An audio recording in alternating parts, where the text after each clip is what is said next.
Buenas, mi nombre es Yurani Paola Quiroz Daza. Hoy les presentaré el caso Glencore y expondré la relevancia de este caso en la actuación administrativa en Colombia y para los próximos casos que podría enfrentar en materia de inversión. En el año 2019 se conoció la decisión que obligó al Estado colombiano a devolver alrededor de 19 millones de dólares a la empresa Glencore, un conflicto que tiene mucha historia y que explicaré de manera detallada. Haré un breve recuento de los hechos que dieron a la apertura de un capítulo que ha sido trascendental de la difícil relación entre el Estado colombiano y la multinacional Glencore. Por otro lado, debemos resaltar que Colombia es uno de los productores de carbón más grandes del mundo, además de que su segunda exportación más grande es el carbón, siendo esto una de las principales fuentes de ingreso y de empleo del país. A finales de los 70, el Ministerio de Minas y Energía de Colombia otorgó a Carbones Colombia S.A., empresa del Estado, derechos mineros sobre una gran área que comprendía una mina a cielo abierto a más de 6.600 hectáreas conocida como Calenturitas. En el año 1988, Colombia adoptó el decreto 2655, mediante el cual promulgó el Código de Minas, en virtud de lo señalado en el artículo 3 de dicho código, de conformidad con la Constitución Política. Todos los recursos naturales no renovables pertenecen a la nación colombiana. Por dicha razón, Colombia, a través de Carbocol, decidió explorar y explotar los recursos del área de Calenturitas mediante un contrato con una empresa privada llamada Prodeco, empresa de propiedad de Glencore. El 21 de febrero de 1989, Prodeco y Carbocol suscribieron un contrato para la exploración, explotación y construcción de un proyecto carbonífero de la mina Calenturitas, a cambio del otorgamiento de derechos a producción, comercialización, en el cual Prodeco debería pagar una contraprestación definida a Carbocol. El 28 de enero del 2010, después de un largo proceso de negociación de las partes, celebraron el otro sí número 8, mediante el cual se ajusta el cálculo para liquidar las regalías y compensación de ingresos brutos. Este ajuste generó una disminución en el monto de las regalías y de prestaciones económicas que les correspondía al Estado. Sin embargo, meses después de la supresión del otro sí número 8, causó un daño patrimonial al reducir los ingresos al percibir el concepto de regalía. Se desató un escándalo por supuestas prácticas corruptas en Indominas, razón por la cual la Contraloría General de la República inició un proceso de responsabilidad fiscal y mediante el auto 21 de agosto de 2015 impuso una sanción de una multa por más de 19 millones de dólares a manera solidaria a Prodeco, al Ministerio de Minas y Energía y a algunos directivos de Indominas.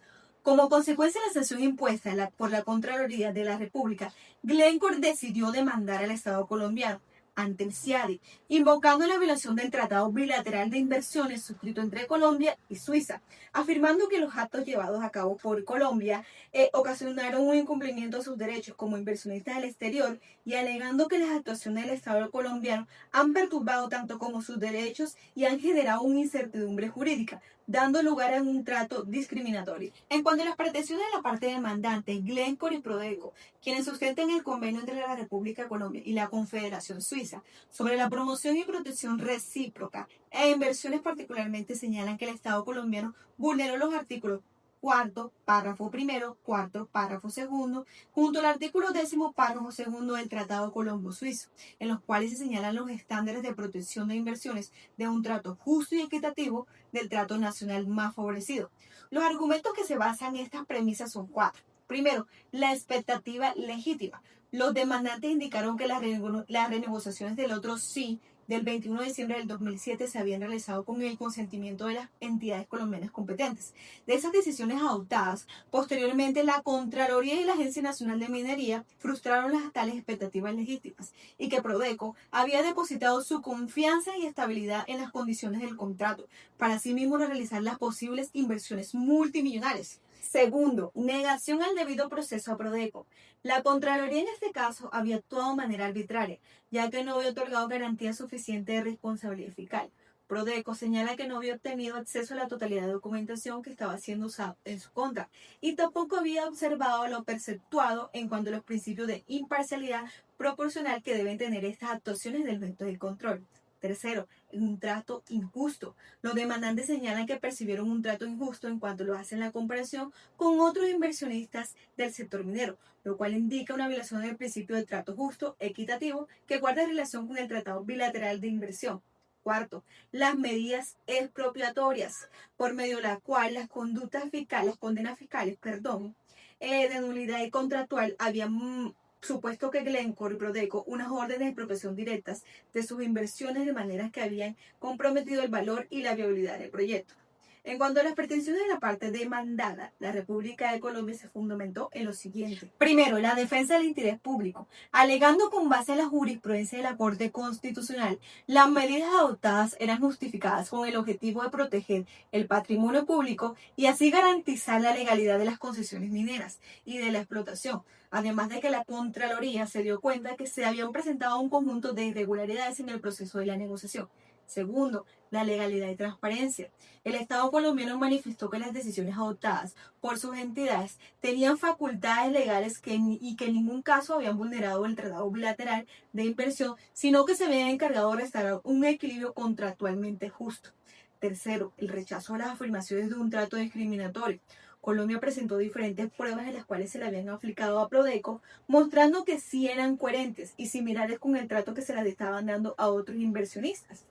Cuarto, se advirtió sobre el posible corrupción y la renegociación de la actuación del otro sin número 8 y se presentaron además las pruebas concluyentes en este sentido. Ahora abordaremos el fallo del tribunal frente al caso. Aquí, el tribunal reconoce que tiene competencia para asumir el caso y adicional a esto rechaza las excepciones solicitadas por Colombia, las cuales son: primero, la excepción de la corrupción, ya que no se presentó pruebas suficientes que demostraran que el otro C8 fue obtenido de forma ilegal. Segundo, también rechazó la solicitud de la cláusula de la dirección de la vía. El tribunal concluyó que las acciones locales y el arbitraje internacionalmente abordaron cuestiones diferentes y no excluyentes. El tribunal también se basó en el análisis de la violación de un trato justo y equitativo, que Colombia violó el trato justo entre ambos países, basándose en 3 puntos importantes. Primero, la ruptura de las expectativas legítimas.